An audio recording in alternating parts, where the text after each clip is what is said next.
Bienvenue à Daniel. Avec le versal. Je me présente, mon nom est Marc Marino. J'ai la chance... Attends. C'est ça. Ou peut-être la malchance d'interviewer Daniel. Il serait peut-être intéressant aujourd'hui que j'interviewe Daniel en parlant de correspondance. Est-ce que mon bain est trop reculé par rapport à ça? Comme ça? Ça va. Donc, ça pourrait être intéressant qu'on puisse parler de certaines correspondances qui peuvent exister. Ça sera à toi d'y répondre, entre autres, sur des... Puisque ce qui est en bas est souvent le reflet de ce qui peut être en haut, à un niveau énergétique supérieur. Parle-nous donc d'une chose, par exemple, comme la bonté. Qu'est-ce que la bonté? Parle-nous de la bonté, toi. Qu'est-ce que tu envoies dans des codes? Bon, la bonté. La bonté divine, ça c'est un patois. OK. C'est un début. Il faut partir bas. Au niveau psychologique, Mm-hmm. un être qui est psychologique, qui a une qualité, qui a la bonté. Non, un être psychologique n'a pas de bonté. C'est quoi la correspondance psychologique de la bonté? La correspondance psychologique de la bonté, c'est l'altruisme. Un être psychologique peut être altruiste, et un être psychologique va donc souffrir de ce phénomène. Un être psychologique ne peut pas être bon, dans le sens de bonté, évidemment, et non pas dans le sens de bien et de mal. La bonté, c'est la faculté que peut exprimer l'intelligence. L'intelligence reliée à de l'intentionnalité, donc reliée à un phénomène hautement divin dans les sphères cielestes et non pas dans les sphères célestes, qui peut lui permettre d'engendrer des choses gratuites. Une chose gratuite, dans les termes cosmiques, veut dire une chose qui n'a pas de commencement, qui n'a pas de cause. Une chose qui est subitement perceptible, qui est subitement là, qui entraîne des réactions, mais qui n'est pas elle-même réactionnelle à aucune cause. Donc, cela même est la bonté. Et une personne qui peut exprimer la bonté, c'est une personne qui peut être, disons, partagée dans un être psychologique et en même temps dans le 5% d'intelligence qui habite la majorité des êtres psychologiques. Donc, c'est la partie intelligente de l'âme qui a la faculté d'exprimer la bonté. Par contre, il y a évidemment la récupération psychologique ou astrale de l'expression intelligente de la bonté, faite par l'ego, qui va faire en sorte que l'animal humain, que l'être psychologique, va faire de la bonté, enfin de l'expression qu'il a pu percevoir de la bonté, une qualité émotive, donc une vertu, une qualité psychologique, la vertu étant une qualité psychologique, une copie le plus ou moins conforme possible d'une mécanicité intelligente exprimée au travers de l'homme, qui ne peut pas être rayonnée par l'être psychologique, donc rayonnée par l'astral, mais qui peut par contre être réfléchie par l'astral, donc qui peut être copiée, et par la suite on pourra en réfléchir des effluves, des parcelles. Alors, cette bonté qui devient une vertu et qui est une qualité recherchée par les égos évolutifs est une phase de la vie, de la psychologie de l'homme qui tend à obliger la conscience psychologique à se rapprocher des sphères célestes, donc à se rapprocher de l'intelligence, en essayant de copier les expressions mêmes de ce que c'est que l'intelligence au travers de la matière, plus précisément au travers de l'homme. Donc, celui qui veut être bon, finalement, ne peut que copier la bonté. Et copiant la bonté, il instruit son ego que la bonté existe, même si de par lui-même il ne parviendra jamais à la bonté en tant qu'être psychologique, il va quand même finir par permettre à son être anti-homme, donc à ce qui structure la phase d'involution évolutive de l'homme, de pouvoir à un moment donné découvrir la bonté pure sans avoir à vivre un choc psychologique d'une envergure qui pourrait le faire éclater. Donc, la bonté est quelque chose qui existe à travers l'intelligence, c'est-à-dire qu'un être relié à un plan supramental au minimum et qui a des relations par son ajusteur de pensée à un plan bouddhique et finalement un plan divin, donc intentionnel, peut avoir de la bonté, peut donc exprimer de la bonté. Chaque être humain sur la planète Terre a la faculté d'exprimer de la bonté parce qu'il a la faculté d'intelligence. Mais bien souvent, la bonté est totalement colorée, c'est-à-dire que la bonté s'exprime à l'intérieur même de la conscience de l'âme, donc la bonté va s'exprimer non pas dans la gestuelle de l'âme ou dans son milieu, mais normalement la bonté ne pourra pas s'exprimer autrement que dans la pensée de l'homme, Et la bonté s'exprimant dans la pensée de l'homme va être arrêtée par la pensée de l'homme, de la pensée collective, la pensée astrale du monde de la mort. Et elle va être arrêtée au niveau même de l'astral individuel de chaque individu, donc au niveau de la pensée intérieure de l'homme, donc au niveau de l'ego. Et par la suite, ce qui va être exprimé ne sera qu'une réflexion de la bonté, ce qui fait en sorte que l'être humain veut être bon dans sa conscience, veut être bon finalement dans sa pensée, mais ne parvient pas à exprimer une bonté pure pour la simple raison que la bonté, le peu d'intelligence qui habite l'être humain n'a pas la puissance nécessaire pour arriver à transpercer les brumes et les barrières de l'ego, donc de l'astral, pour arriver à s'exprimer d'une façon pure au travers du corps physique de l'homme. Donc, chaque être humain a la faculté de bonté, mais la bonté s'arrête au niveau de la pensée de l'homme et il ne peut pas être exprimé plus loin. Et dans la pensée de l'homme, il y a donc la bonne action, et la bonne action dans la tête, et c'est la bonne intention plutôt. Mais la bonne action n'arrive à peu près jamais à être convenablement ou purement exprimée parce qu'il y a la coloration astrale, il y a l'amplitude de l'égoïsme de l'homme qui va faire en sorte de s'accaparer d'une grande partie de l'énergie pour pouvoir se flatter d'avoir eu l'idée d'être bon. Ce qui va s'exprimer par la suite devient une récupération pour permettre à l'ego de pouvoir observer le fait qu'il a justement eu cette pensée bonne. Autrement dit, l'être humain qui pense qu'il a de l'intention bonne ne se contente pas de cela, il veut nécessairement l'exprimer, et là c'est le jeu de l'ego, qui exprime la bonne intention, résultante de la réflexion colorée de la bonté dans la pensée, et il exprime la bonne intention pour pouvoir voir le résultat de la bonne intention, de façon à pouvoir avoir une accréditation extérieure qu'effectivement il est bon. Alors il doit, par exemple, donner un cadeau à quelqu'un, mais nécessairement il attendra au minimum un sourire, un remerciement, il attendra quelque chose. Alors sa bonté n'est plus une bonté, elle est une nourriture pour l'ego qui a bloqué l'expression intelligente de la bonté au niveau même de la pensée. La correspondance, donc psychologique ou astrale de la bonté, c'est une forme d'altruisme que l'individu peut exprimer. Une vertu. Une vertu. Et qui nécessairement devient analysable en quantité et en qualité par l'ego, c'est-à-dire que l'être humain peut qualifier et quantifier sa propre vertu. Il peut dire « je suis bon, je suis très bon, je suis trop bon ». Mais étant donné que l'ego constate ça, s'auto-énergie sur cette mémoire-là et finit par s'identifier à cette vertu-là. Est-ce que dans le processus de correspondance, quelqu'un qui soit au mental, à un niveau mental, est-ce qu'il y a la bonté peut être comparée aussi, c'est au niveau supramental, qu'on peut comparer un phénomène de bonté? Comment ça s'exprimerait dans le contexte terrestre, quelqu'un qui est supramental, qui exprimerait la qualité de bonté? Quelqu'un qui exprime la qualité de bonté a nécessairement un cœur intelligent, donc il a une relation avec le plan bouddhique. On peut faire le parallèle entre le plan supramental et le plan mental de l'homme, le plan bouddhique et le plan astral de l'homme, et le plan intentionnel avec les sphères matérielles de l'homme. Alors, le volet se fait comme cela. Alors, il n'y a pas, par exemple, dans beaucoup de traditions, on a dit qu'on avait 7 corps, et les 3 corps inférieurs étaient la correspondance des 3 corps supérieurs, avec un corps de transition entre les deux, et bien souvent, on va essayer de prendre le plan supramental, par exemple, pour en faire une référence matérielle, le plan bouddhique pour en faire une référence astrale, ce qui dans ce cas peut être vrai, et le plan de l'intelligence pour en faire une référence mentale. Par contre, l'énergie supramentale, du point de vue de sa constitution, c'est la même chose que l'énergie vitale de notre planète, donc c'est l'énergie éthérique. Par contre, du point de vue de l'expression au travers de l'homme, l'intelligence supramentale a comme parallélisme le mental de l'homme, l'intellect. Et le plan bouddhique, lui, qui est une sphère qui peut permettre la création des structures astrales, a comme correspondance aussi les mécanicités astrales, donc la bonté dans le cœur de l'homme, est une bonté dans l'amour bouddhique au niveau de ce plan céleste. Mais ça n'a rien à voir avec le plan supramental. Un plan supramental ne peut pas être bon, il peut être intelligent. La bonté peut évidemment apparaître au travers de l'intelligence supramentale, comme tout à l'heure j'expliquais, au travers d'une personne qui aurait un contact supramental avec des ficelles qui peuvent l'amener jusqu'à connaître les régions célestes qu'on appelle le plan divin, le plan que moi j'appelle le plan de l'intentionnalité, ce qui est beaucoup plus précis, enfin moins coloré, moins colorable. Et le plan de l'intentionnalité, à travers une personne qui aurait une fusion avec le plan supramental, va nécessairement l'amener à être capable de comprendre l'humain. Et quand je dis de comprendre l'humain, il veut dire être capable de respecter l'humain. Cela veut dire qu'il est capable d'exprimer un amour intelligent. Donc un amour qui n'est pas conditionnel, un amour qui est respectable et respectueux. Et nécessairement, il a la faculté de temps en temps de faire des gestes qui ne peuvent pas être compris par l'humain ou par l'animal humain. Qu'est-ce que ça veut dire? Ça veut dire qu'à un moment donné, le bonhomme, il passe à côté de toi et il te donne 50 $.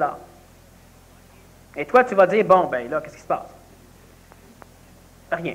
Il n'a aucune intention, il n'y a rien. Il te donne 50 $.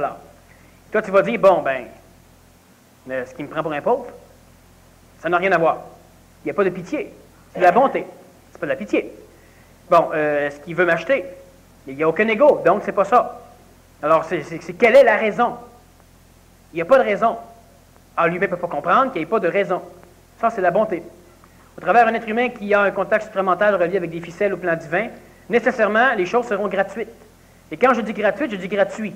Cela veut nécessairement dire que tu ne peux pas être bon tant que tu as du karma.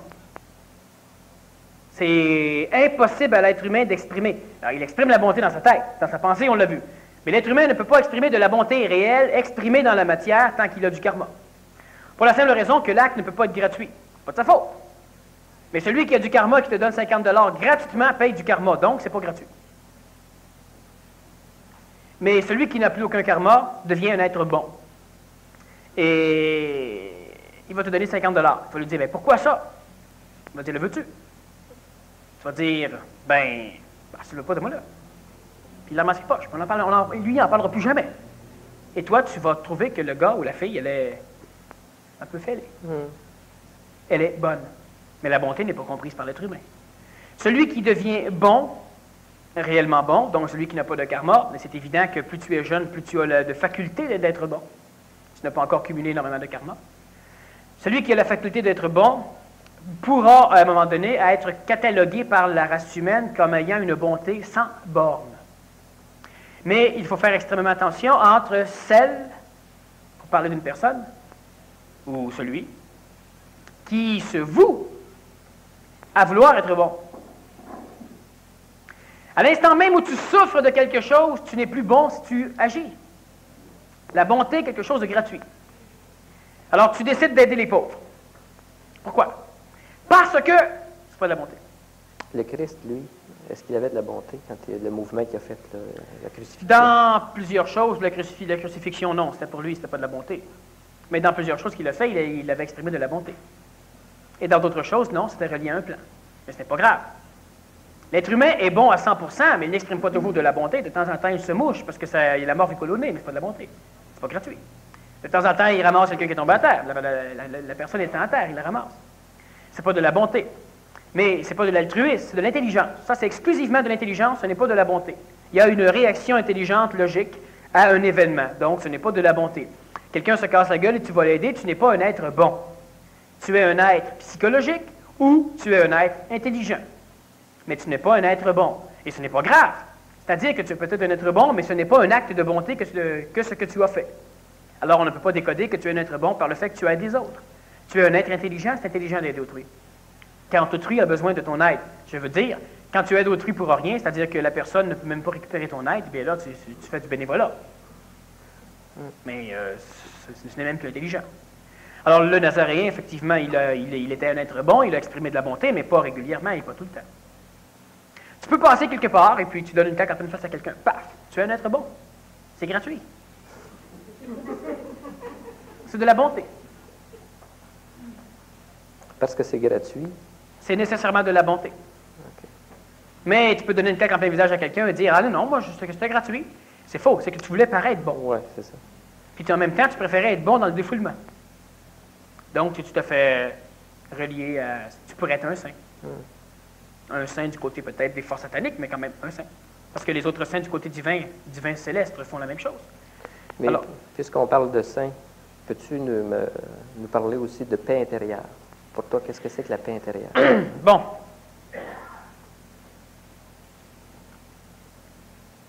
Il est bien évident que l'être humain qui accède à l'état de bonté, a une paix intérieure. La paix intérieure, c'est la purification suprême de l'âme. C'est la purification totale de l'ego. Donc, la paix intérieure, c'est lorsque l'être humain a un double éthérique et qu'il n'y a absolument aucune mémoire volatile à l'intérieur du double éthérique. Donc, il ne peut plus y avoir aucune question, parce qu'il ne manque rien vu qu'il n'y a rien.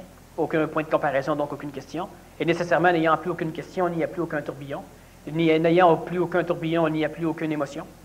N'ayant aucune émotion, il n'y a aucune mémorisation, donc il n'y a aucun désir. Cela veut dire que l'être humain est totalement régi par son intelligence.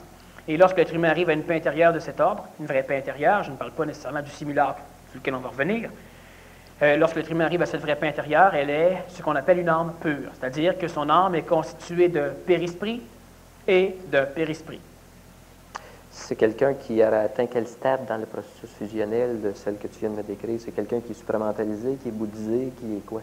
C'est quelqu'un qui est exclusivement supramentalisé à un point tel qu'il n'a plus d'ego. Donc, nécessairement, il n'a plus de karma et il a déjà des fibres en connexion avec le plan bouddhique. Il peut avoir des fibres en connexion avant la finalisation de sa fusion, mais de toute façon, c'est évident qu'il rendu à cet état d'évolution, il a un contact avec le plan bouddhique. Donc, il a la faculté d'aimer gratuitement, d'aimer avec de l'intelligence et nécessairement, il a des bribes aussi par son ajusteur de pensée au plan divin. Et comme j'ai déjà expliqué, l'ajusteur de pensée était la réplique la plus conforme dans notre monde créé du plan intentionnel.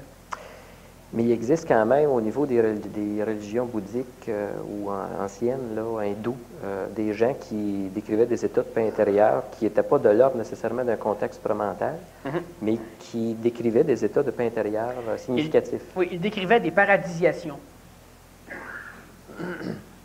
Voilà. Qui était l'équivalent de quoi? C'est quoi la mécanicité de la paradisiation, comme tu dis, de ces gens-là? Lorsque il y a la création de l'âme chez l'homme, il y a nécessairement la transmission du périsprit par les parents, donc dans la cellule même spermatozoïde ovule. Et par la suite, il y a dans le monde de la mort une correspondance extrêmement perpendiculaire au monde planétaire dans lequel l'être humain vient au monde. Donc il y a la planète Terre, et on peut dire qu'elle n'est pas ronde, que c'est une ligne droite. Perpendiculaire à cela, attirée par le centre gravitationnel de notre planète, il y a descente de phénomènes espritiques qui proviennent du plan morontiel, et lui, pour être canalisé à travers la structure atomique du corps physique, doit être enveloppé d'une structure astrale, et cette structure astrale va être déterminée par la position des astres autour de notre planète. Position des astres qui, étant donné qu'on l'a déjà vu dans le séminaire, chaque astre attire un palier particulier du monde de la mort. Donc, il y a des espèces d'ellipses autour de notre planète Terre, et la quantité de matière astrale particulière à un astre, particulière à un état psychologique, donc à une vibration astrale, va déterminer ce qui va entourer le phénomène espritique, donc le phénomène qui descend du plan morontiel dans le corps physique. Maintenant, lorsque cela parvient dans le corps physique, il y a nécessairement la création donc de l'homme. Il y a la création d'un âme. Et la création de l'âme est donc déterminée, comme on vient de le voir, par ce phénomène.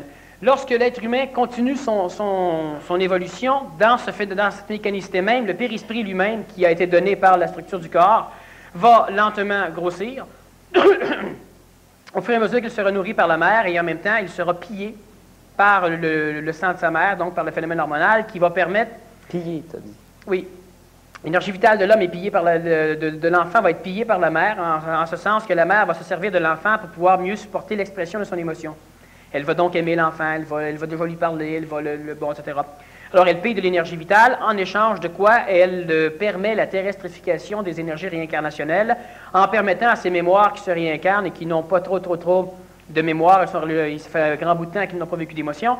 Alors, avec le sang harmonisé de la mère, donc les hormones dans le sang de la mère, cela va permettre au corps physique du fœtus de réagir de certaines façons et ça va recoder les structures réincarnationnelles qui vont maintenant pouvoir s'imbiber convenablement dans le corps physique. Alors, donc, c'est un échange qui va se passer, qui va permettre la terrestrification convenable d'une âme qui va maintenant pouvoir se grandir et se gérer. OK. Puis la paradisiation, là... Exact. Lorsque cela est fait ici, il y a dans l'astral une mémorisation d'un événement particulier qui s'appelle la descente de l'âme dans le corps physique, qu'on peut aussi appeler la fécondation. Ce moment très précis est un moment qui envoie les premières prémices de tout ce que sera la structure astrale réincarnative de l'individu. C'est ce qui va créer le canal réincarnationnel, c'est ce qui va créer, disons, assujettir des aides-contrôles au canal réincarnationnel, ce qui va les affecter pour être plus précis. Et ce moment est enregistré dans les sphères astrales, il est enregistré évidemment dans les annales akashiques, mais aussi enregistré au niveau des plans qui ont permis la réincarnation de ce phénomène amique. Lorsque l'être humain, dans certains états de méditation, dans certains états de vie, a la faculté, ça peut dépendre évidemment des contextes planétaires et des contextes planétaires autour de notre planète, mais cela peut être engendré par un voyage astral cheminant à l'échelle de notre planète. Et lorsque l'être humain, par certaines techniques, a la faculté de prendre toute son âme au complet et d'arriver à diviser en fractions les parties de son âme pour pouvoir amener dans un voyage astral une partie particulière dans une région planétaire où existe encore la mémoire de sa naissance. Une autre partie va cheminer dans une autre sphère astrale et retrouver aussi la mémoire du canal de sa naissance. Une autre partie fera la même chose. Et lorsque l'âme au complet arrive à retrouver les canals qui ont prévalu lors de sa naissance, l'âme est paradisiée. C'est-à-dire qu'elle a trouvé la Jérusalem céleste. L'âme est dans un état total de sécurité, comme l'être humain sur le plan planétaire ne peut pas en connaître, sauf lorsqu'il meurt. Et l'individu a quand même la plénitude de conscience de la vie, parce qu'il est relié à un corps physique, mais il est totalement retrouvé, il a retrouvé totalement les entrailles mêmes qui l'ont vu naître, c'est-à-dire qu'il est retourné vers ce que les théologiens appellent le Dieu créateur du point de vue de l'âme. Alors, il est totalement au paradis céleste, ça va de soi. Il est donc paradisié, et ça crée un état de paix intérieure par abstinence totale des forces astrales à l'intérieur de l'homme. Maintenant, ce n'est pas une paix intérieure qui est cumulative, ce n'est pas une paix intérieure qui est rayonnante, ce n'est pas non plus une paix intérieure qui est mobile, c'est-à-dire que l'être humain ne peut pas se promener sur la planète Terre en restant paradisier. À l'instant même où tu le bouscules, la paradisation cesse.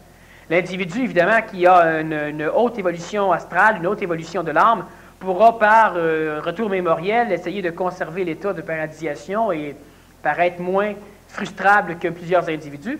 Et évidemment, la paradisation élimine dans l'être humain tous les problèmes d'insécurité. Par contre, elle élimine aussi elle élimine en même temps les questions. Elle élimine totalement les tourbillons. Ça ressemble un peu à ce qu'une personne aurait dans un contact fusionnel supramental, à la seule exception que l'être humain est un être humain qui est présentement en phase de stagnation. Et lorsque le monde de la mort va commencer à s'effriter, sa paradisation va devenir interdite. Parce que les canaux eux-mêmes vont commencer à se détériorer, alors elle ne pourra plus se paradisier. Cela veut dire que celui qui atteint cette main intérieure présentement va payer un lourd tribut quand le monde de la mort va commencer à s'effriter. Donc, il va être un des derniers à pénétrer, même s'il a été un des premiers, apparemment, à atteindre cette paix intérieure. Alors ça, c'est une paix intérieure par paradisation qui existe et que plusieurs mystiques peuvent encore aller chercher. Et les conditions, c'est l'ermitage qui vivait, puis l'ascétisme avait pour but d'éviter des chocs externes le plus possible pour conserver cet état d'équilibre-là qu'il y avait. Premièrement, l'ermitage qu'ils vont vivre permet d'éliminer les stimulations, ce qui permet à l'être humain de se centrer sur lui, en réalité de retrouver son canal réincarnationnel plus facilement. Et par la suite, il pourra apprendre à cheminer à l'intérieur de son canal réincarnationnel par la prière, la contemplation, la méditation, le mysticisme. Et lentement, en cheminant à travers, il y a des parties qui vont donc se replacer. Et si le canal est même un peu disparate à l'échelle de la planète, selon les mouvements planétaires, l'individu arrive quand même à s'y retrouver. Mais nécessairement, il ne doit pas être perturbé, parce que sinon, il est perturbable. Or, ce n'est pas la paix intérieure qui pourra être développée chez l'individu qui vit une phase d'évolution. Mais quand ils se paradisent, là, puis qu'ils sont connectés, est-ce que la circulation énergétique mémorielle se fait dans les deux sens? Est-ce qu'il n'est pas susceptible de vivre un déséquilibre constant puisqu'il y a échange énergétique avec Non, il n'y a pas d'échange énergétique, c'est-à-dire qu'il ne vit plus d'émotion. Ah. C'est exactement comme s'il vivait une espèce d'autistisme. Chez l'enfant qui est autistique, ce qui se réincarne refuse la réincarnation dans le corps. Des mécanicités qu'on pourrait expliquer à un moment donné, mais ça refuse la réincarnation. Donc, l'enfant qui est autistique, il reçoit une âme, et l'âme veut retourner dans le monde de la mort. Alors, l'enfant est totalement déconnecté du monde de la vie, pour la simple raison que même si l'enfant a une vie physique vivante, une énergie vitale, il a un phénomène expressif astral, mais il ne peut pas arriver à vivre dans le monde de courant, pour la simple raison que la grande majorité des structures amiques astrales sont toujours probablement ne sont pas égoïsées, et pas suffisamment, ils sont toujours en train d'essayer de retourner vers le haut. Alors l'enfant vit donc une forme de paix intérieure. Cet enfant-là ne souffre pas si tu le laisses aller, c'est sûr qu'on peut toujours l'instruire, et en l'instruisant, on peut l'amener à souffrir, donc on peut le guérir, mais il est dans une phase de refus de réincarnation. Celui qui vit ce genre de paradisation vit un peu la même chose, c'est-à-dire que de son propre point de vue, il a la mémoire du monde. Il est donc capable de vivre une espèce de relation entre le monde et le monde de la mort, mais ça devient un mystique, ça devient une personne qui est relativement perdue. Si tu rencontres une personne qui a cette paix intérieure, eh bien, elle n'aura rien, elle n'aura pas de face, elle n'aura pas de rictus, elle te parlera les yeux un peu dans le vide, elle a la faculté d'avoir une espèce de relation avec le monde de la matière. Mais elle ne peut pas, si le feu prend, elle va sortir lentement en espérant que les flammes ne courront pas trop bien. Sinon, elle fait des paradis complètement. Les grands gourous hindous qui ont des états de paradisation comme ça, puis qui ne l'ont pas tout le temps parce que souvent, ils ont un va-et-vient avec des disciples. Parce qu'ils bougent, c'est ça.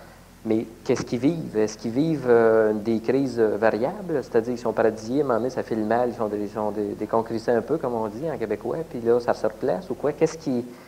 Pourtant, ils ont de la bain, toujours souriants, toujours au-dessus de... Oui, à cause de la récupération mémorielle. Ah, OK. Ils ont tendance à... Oui, exactement. Comme si tu touches, par exemple, l'amour pendant un laps de temps, puis à tous les 2 jours, tu as la possibilité de retrouver le même amour.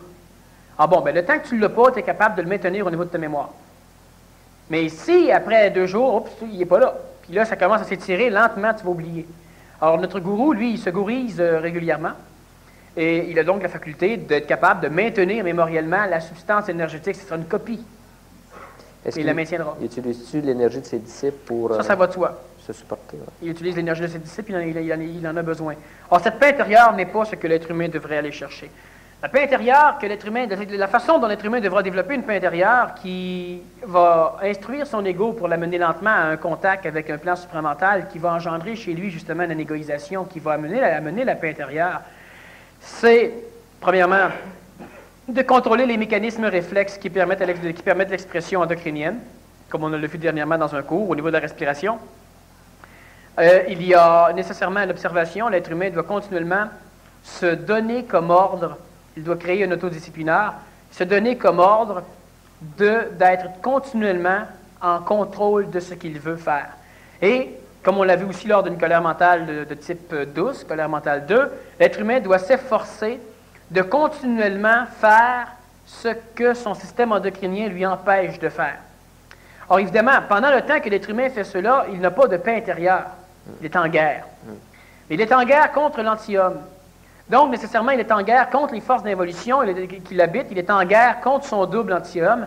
Il est en guerre contre, finalement, l'astral qui, par le biais du système endocrinien, est toujours en train d'exprimer une copie de ce qu'il peut vivre, ce qui fait en sorte que l'être humain se contente de la copie, ne conserve pas l'attitude pour exprimer, finalement, l'original. Alors, lorsque tu sécrètes endocrinalement, lorsque tu transpires, lorsque tu as peur, lorsque quoi que ce soit, l'être humain doit s'arranger pour passer par-dessus la frontière endocrinienne et vivre ce qu'il doit vivre au dépens et au-delà de ce que son corps peut lui amener comme limitation. Il est bien entendu que cela peut amener des pathologies, des maladies, des épuisements, mais l'être humain doit s'arranger pour apprendre aussi à se relaxer. L'être humain doit s'arranger pour apprendre à conserver au moins une partie de son temps de journée, au minimum une partie de temps de semaine, quelques heures, pour juste rien faire, pour juste marcher. Ça peut être sur la rue, laisser faire la pollution, ça ne change rien. Quand l'être humain est suffisamment capable de se paradisier, la pollution ne pollue plus énergétiquement, l'être humain défasse ces choses. L'être humain doit se conserver un laps de temps pour pouvoir tout ralentir, tout arrêter finalement. C'est sûr que s'il peut magnifier convenablement, c'est encore mieux, parce qu'on peut aussi se relaxer en pleine action. L'être humain doit se conserver un laps de temps pour marcher. La marche est extrêmement importante.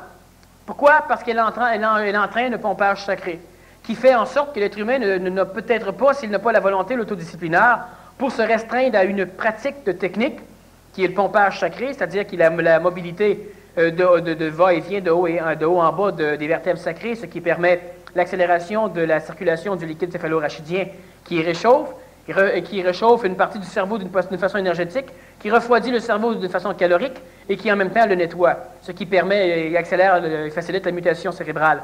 La marche fait cela. L'individu doit marcher. En marchant, donc, le cerveau se nettoie et donc la pensée se calme et les choses vont mieux. Mais l'être humain doit le faire en démarche flottante. C'est-à-dire en étant totalement conscient de chacun des muscles de son corps physique. Il doit déposer les pieds, être conscient de son corps physique. Et l'être humain qui fait cela au minimum une fois par semaine, c'est mieux une fois par jour, au moins 15-20 minutes, une demi-heure, mais au minimum une fois par semaine. L'être humain, qu'est-ce qu'il fait? C'est qu'il oblige tout le processus de vieillissement, tout le processus de stress, tout le processus d'énervement, tout le processus d'ennui, tous les processus finalement d'angoisse, tout ce qui habite le corps physique, l'humain bloque soudainement, tout cela au complet. Et ce qu'il faut comprendre, c'est qu'à un moment donné, j'ai donné un cours et avec un mouvement particulier, un mouvement d'Ardem, je projetais un individu sur un tapis. Et lorsqu'il tombait, je lui disais de se relaxer totalement, de ne pas bouger et d'observer. Et tous les individus que je projetais, lorsqu'ils arrivaient à se laisser, disons, choir au sol sans bouger, avaient l'impression que quelque chose les rattrapait. Et là, je leur expliquais que c'était leur corps vital.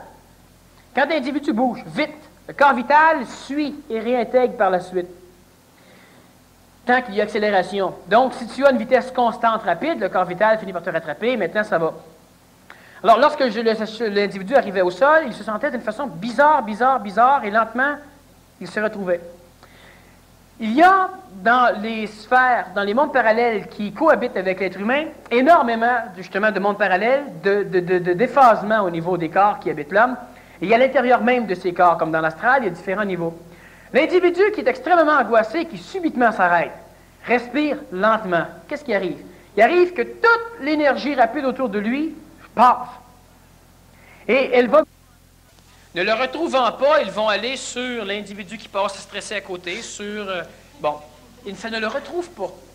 Une fois que l'individu a ralenti... C'est ça ton système? C'est ça mon système.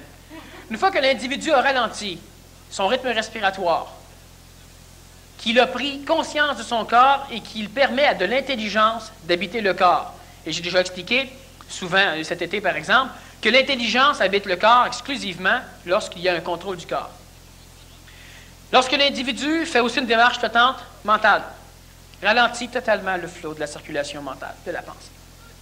Si l'individu en plus peut parvenir à être vivant et à exclure l'âme, l'individu doit devenir subitement quelque chose d'intelligent, quelque chose qui n'arrive pas à être toute la semaine.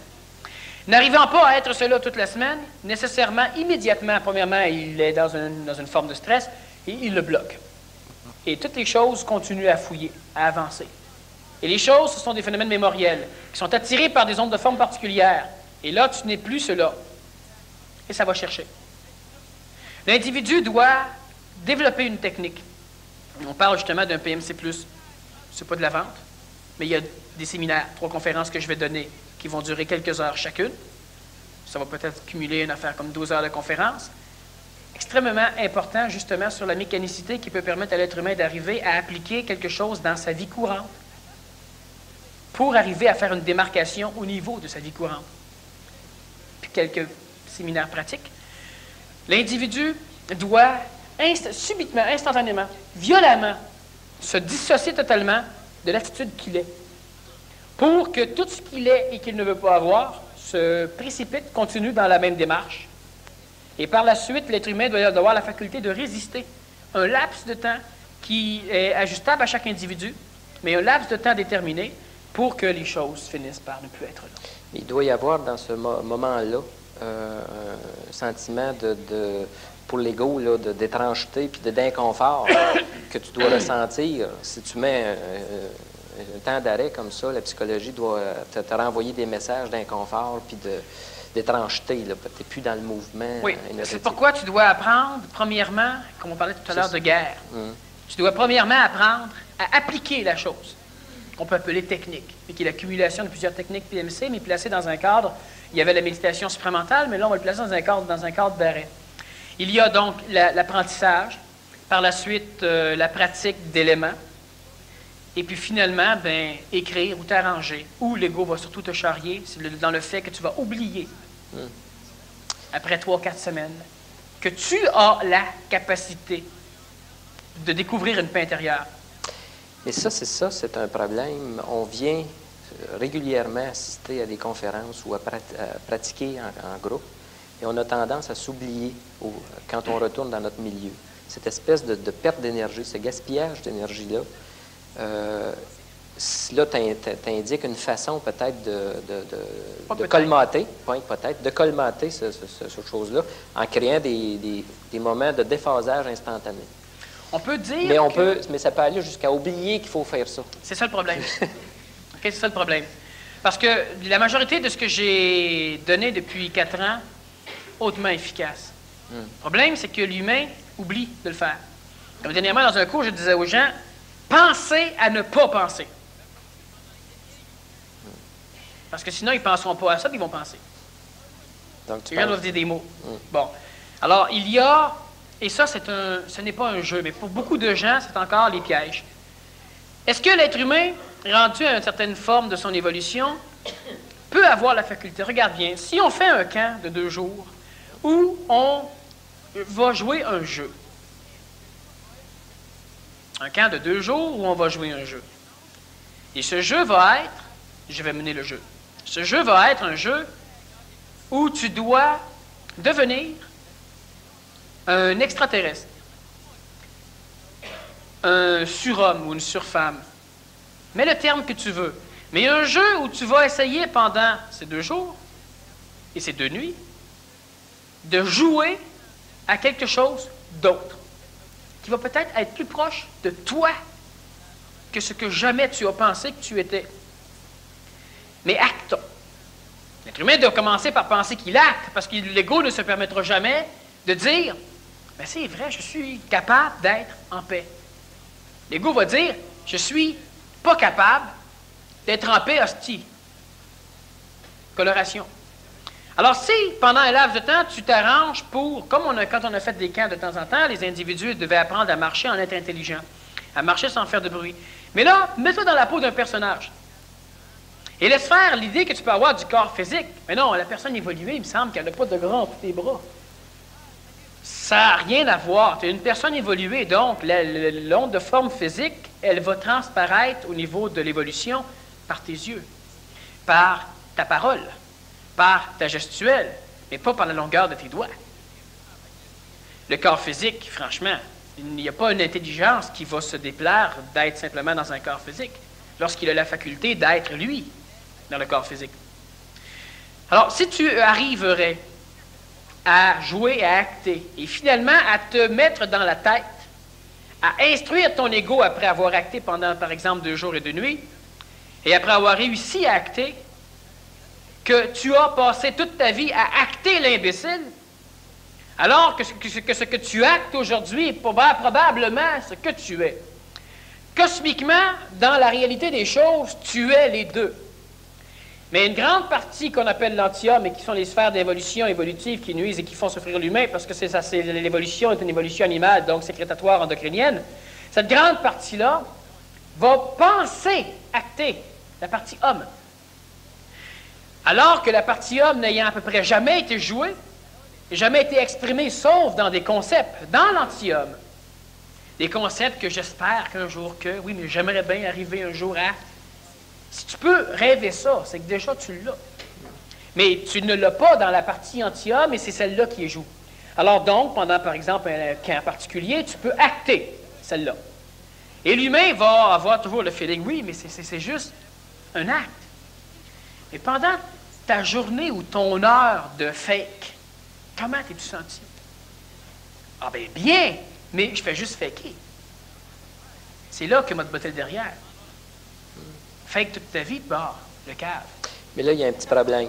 C'est intéressant, c'est la visualisation, la possibilité de visualiser une alternative. Ce qui crée une révolution à un moment donné en dedans de toi. Non, c'est de créer un cadre où on va essayer de mettre des règlements qui ne s'adressent qu'à la partie homme. Mais suppose que je le fais dans le cadre d'un jeu structuré, dynamisé, énergisé. J'ai pas fini. OK. Par la suite, tu dois t'arranger, et on doit donc s'arranger pour pouvoir s'obliger à un certain nombre d'heures par semaine, et si possible, à heure fixe, une journée fixe, où là, toi, tu fais un pacte pour pouvoir bien incruster ça dans l'ego. Le pacte n'a pas de valeur évolutive. Mais il y a une maudite valeur au niveau de l'ego, par exemple. Et là, tu fais un pacte très qu'on va déterminer avec certains individus, s'il le faut, pour pouvoir t'aider, où il n'y a plus rien sur cette maudite planète qui existe, sauf toi, dans ce cadre de temps-là. Et qu'est-ce que tu fais dans ce cadre de temps-là? Tu joues. Alors, il est vendredi telle heure, il est samedi telle heure, il est jeudi telle heure, il est tu détermineras. Et là, il n'y a rien. Moi, je te téléphone pour une réunion d'urgence. C'est ton 2 heures où tu es toi. Tu ne viens pas. Ne viens pas. Ta mère est à l'hôpital, elle est mourante. N'y va pas. Tu te casses la gueule d'un escalier, va à l'hôpital.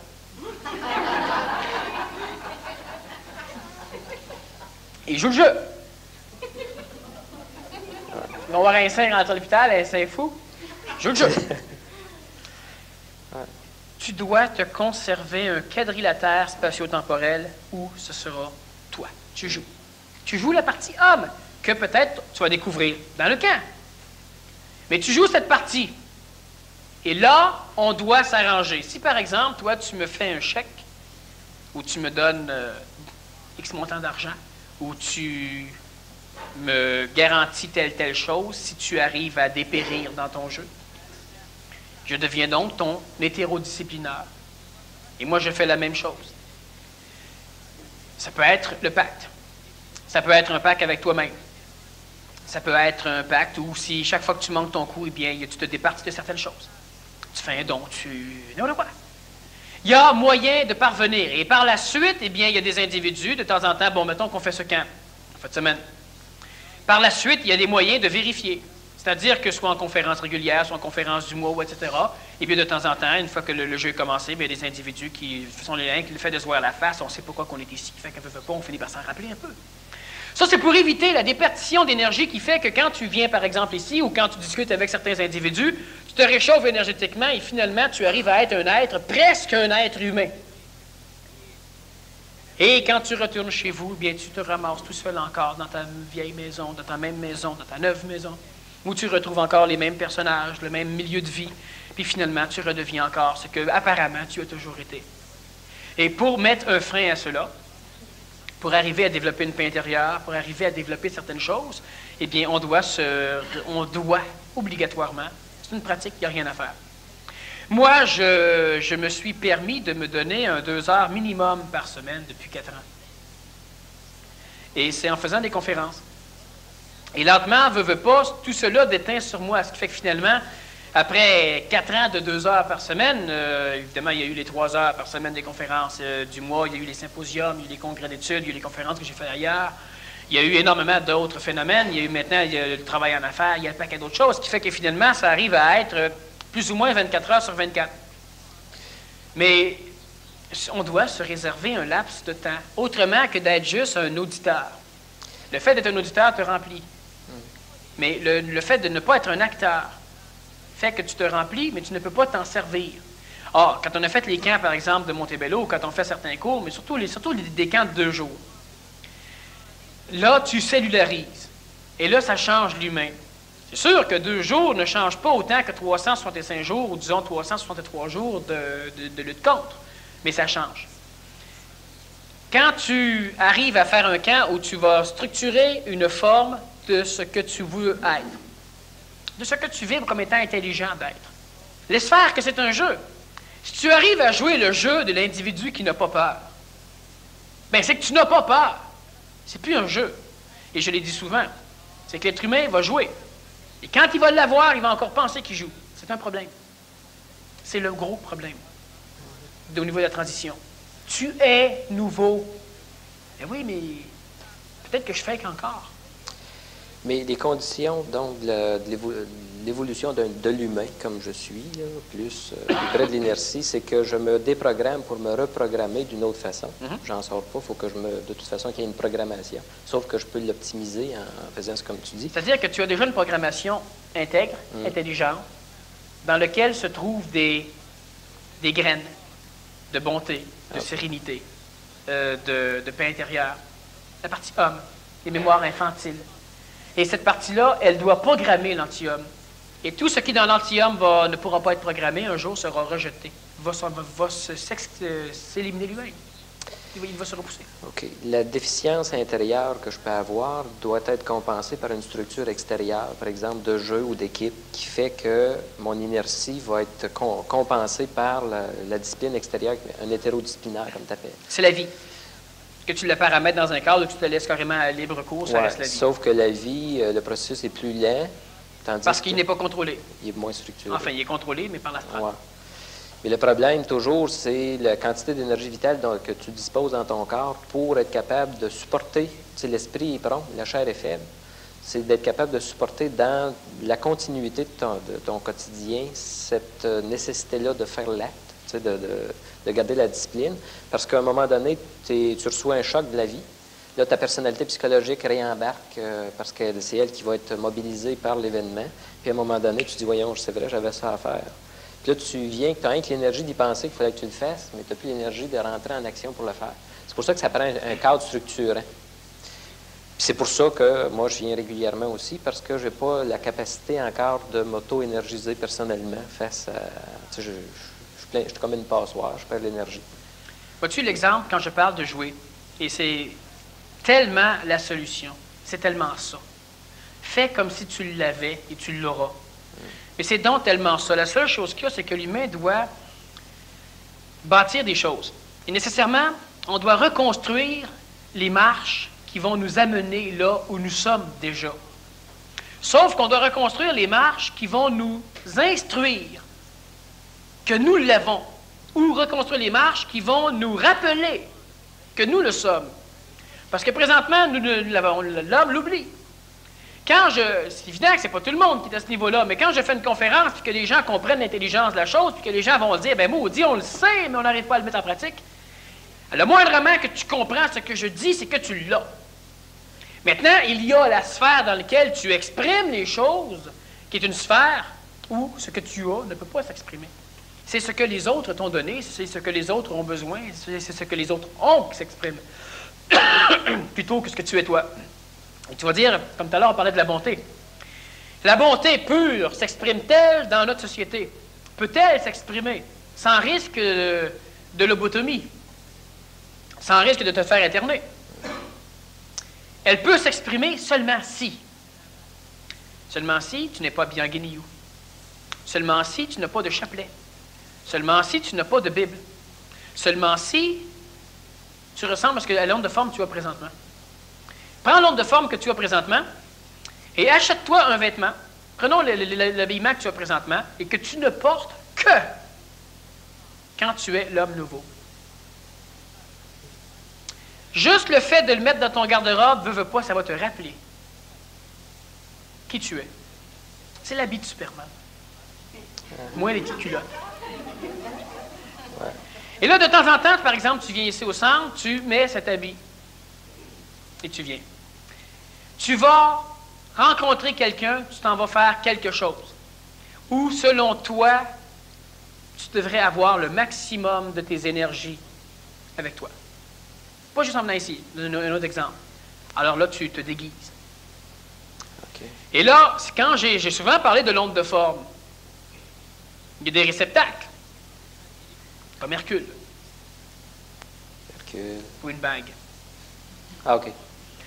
Il y a des réceptacles qui peuvent conserver de l'énergie qui en font partie, mais ces réceptacles-là, ce réservoir d'énergie-là, servent à accumuler l'énergie que tu perds au cours de ta vie quand tu es Clark Kent.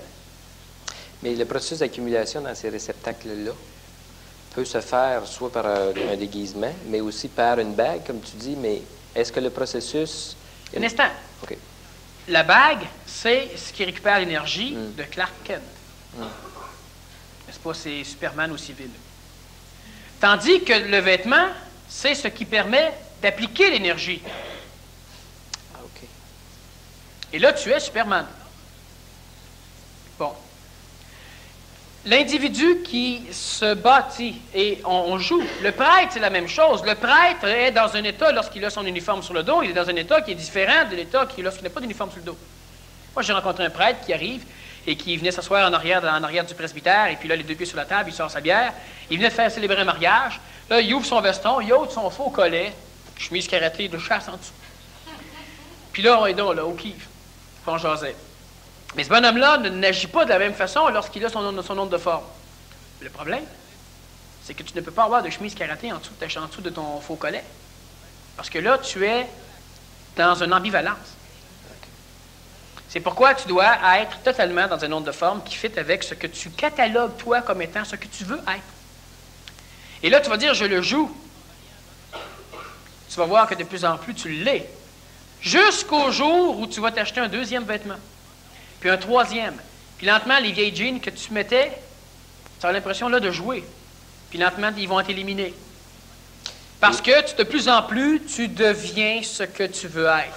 Et à un moment donné, tu vas l'être en disant, je suis changé, mais pas autant que je pensais que. C'est parce qu'il y a une altération au niveau du changement. L'ego vient nuire. Et maintenant, tu trouves une nouvelle forme de vêtement. Comme ça, les femmes avaient une intuition intelligente, ont une intuition intelligente de se maquiller. Elles transforment leur onde de forme selon un certain instant, désir. Ça dépend encore une fois de ce qui maquille la femme. OK. Ce qui maquille la femme, c'est l'intentionnalité qu'il y a dans le processus du maquillage. Oui, si c'est l'homme qui maquille la femme, ce n'est pas ça. Si c'est l'ego de la femme, parce que ça revient encore à l'homme, parce qu'elle veut plaire, parce qu'elle dit qu'elle se plaît à elle, mais elle se plaît quand elle plaît aux hommes, finalement. Mais ça dépend encore une fois, parce que le maquillage, il faut s'entendre par maquillage. C'est bien évident que de changer une chose, de défaire une petite affaire, etc., c'est un maquillage qui est extrêmement esthétique. Et là, ça devient de l'art. Mais quand c'est pouf, pouf, pouf, pouf, là, l'art, là, on devient... c'est un peu psychédélique. Mais la femme... C'est la personne qui arrive avec les lèvres vertes, ou d'un rouge flamboyant, qui sont absolument pas naturels. Mais sauf que la femme a quand même intuitivement peut-être déformé le génie d'appliquer c'est ce qui est arrivé, mais là, ce n'est plus intelligent. Par contre, tu as un autre maquillage qui peut être exactement comme se peigner les cheveux, ou qui peut être exactement comme ajuster un vêtement, qui peut être aussi un maquillage pour ajuster aussi l'onde de forme physique. Mais pas parce que ça ne te plaît pas, mais parce que tu vibres mieux comme ça. Une nuance. C'est parce que tu vibres mieux comme ça que tu changes telle chose. Mais pas parce que tu te trouves pas belle ou tu te trouves pas beau comme ça. C'est pas la même chose. Alors là, oui. Alors la paix intérieure, donc, elle peut se développer, ainsi d'ailleurs que différents phénomènes, par la mécanicité, et on revient encore à ton phénomène de déperdition d'énergie, avoir un quadrilatère, un paramètre spatio-temporel, qui fait que dans l'onde de forme, pourquoi temporelle? Parce que le vêtement, la gestuelle, l'expression, ton corps physique, toi, doit être un être humain de valeur. Un être humain par lequel s'exprime de l'intelligence. Un être humain qui rayonne. Et temporel, parce que tu dois délimiter une sphère de temps. La plus grande discipline, et c'est en même temps la meilleure leçon, c'est de ne pas déroger à ça.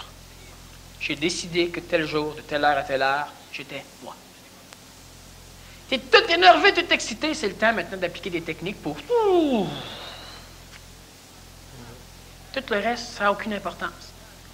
Et lentement, assez rapidement, je dois dire, tu vas avoir la faculté de... Très vite. Ce qui fait qu'à un moment donné, quand tu seras dans une vie folle, ce n'est pas l'heure, ce n'est pas le temps. C'est pas grave, ça. Ça, c'est le minimum. Et tu pourras aussi arrêter ta dynamo. Et lentement, tu vas devenir ça. Ça serait intéressant dans le cadre de jeu de pousser ça au bout quand on fait des jeux intensifs. À un moment donné, tu pointes quelqu'un et tu dis toi, out. Oui, mais ça c'est des choses que je me réserve pour le prochain camp PMC+. Ce n'est pas un cours comme Montebello, c'est un PMC+. Alors nécessairement, c'est du neuf et c'est du nouveau. Okay. Ça, donc, dans le processus d'acquisition d'une paix intérieure, on développe des techniques qui vont engendrer au départ une pagaille, une espèce de tension interne, qui fait que souvent, celui qui cherche à provoquer la tension pour améliorer les résultats souffre autant que ce qui est projeté à l'extérieur. Ça amène la notion de colère, c'est de colère douce, colère mentale. Est-ce que tu peux nous parler un peu de ce phénomène-là d'expression énergétique de la colère? Bon, là, tu nous as parlé au niveau d'un être qui se conscientise, qui est psychologique. Est-ce qu'un être supramental peut exprimer de la colère? Est-ce qu'un être bouddhique peut exprimer de la colère? Bon. Et de quelle façon? Un être humain bouddhisé.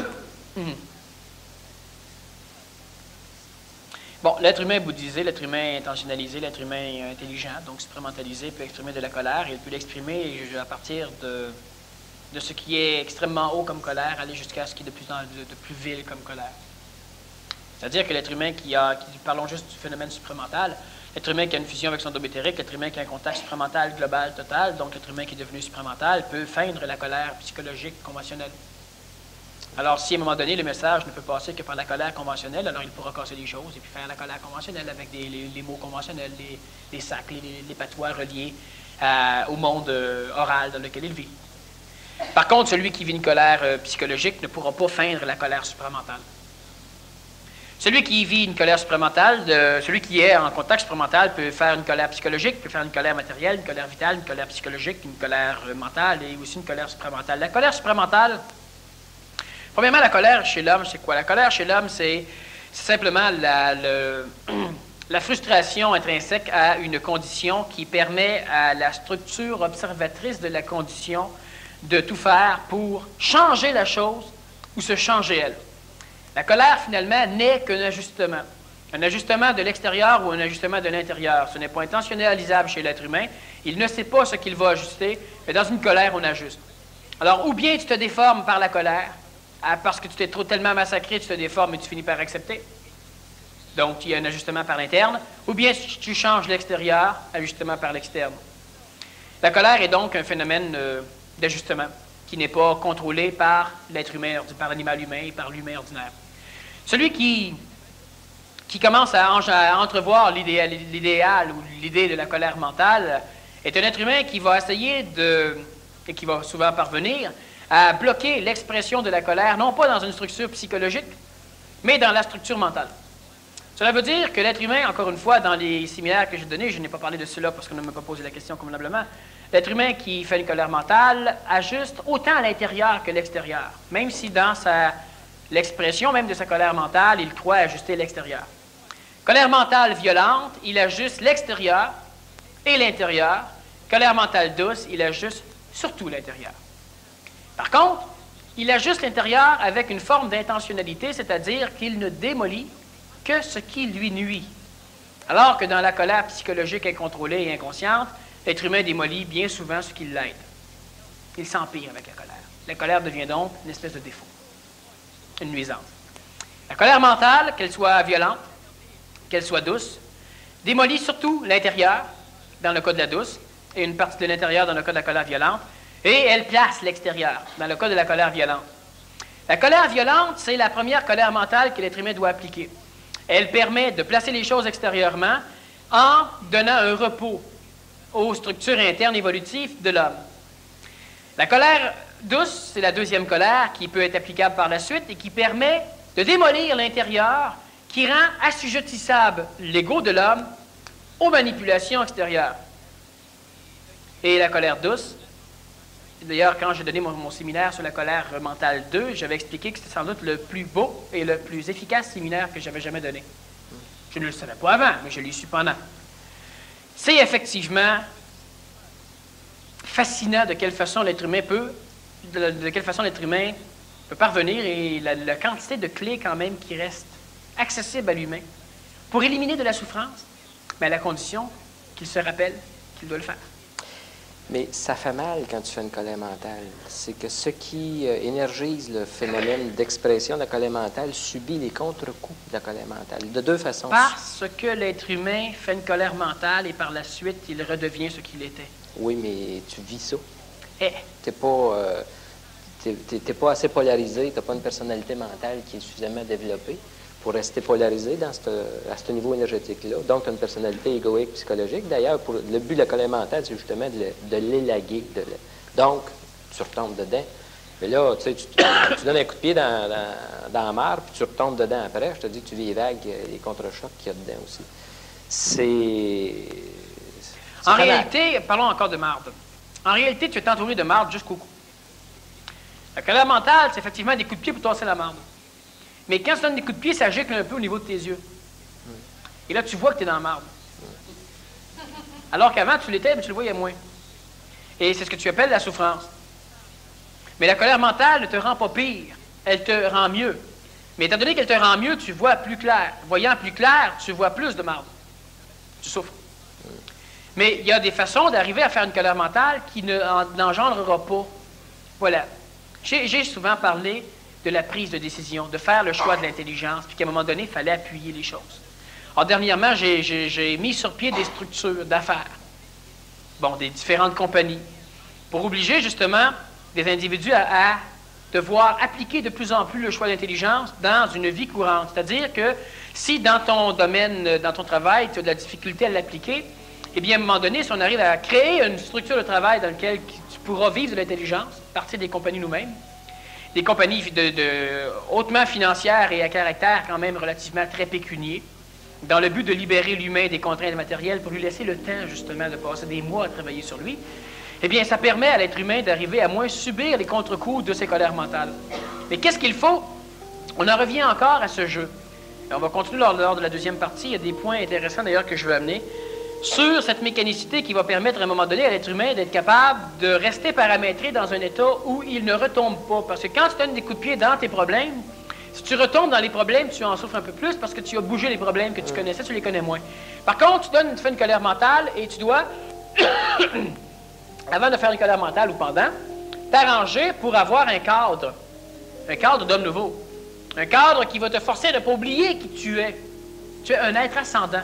La majorité des gens oublient qu'ils sont des êtres ascendants, à l'instant même qu'ils s'éloignent d'ici. Ou de temps en temps, ils l'oublient carrément. Mais l'être humain est un être ascendant et il doit s'arranger pour se créer des stimulations mémorielles pour le lui rappeler. Lucifer fait ce travail-là chez l'homme, mais c'est un travail qui n'est pas régi par de l'intelligence supramentale, c'est de l'intelligence tellement archétypée que finalement elle ne fait que permettre à l'être humain de se rappeler qu'il est d'essence divine. Alors on fait une pause, vous avez des questions sur le sujet ou sur n'importe quoi et puis on revient.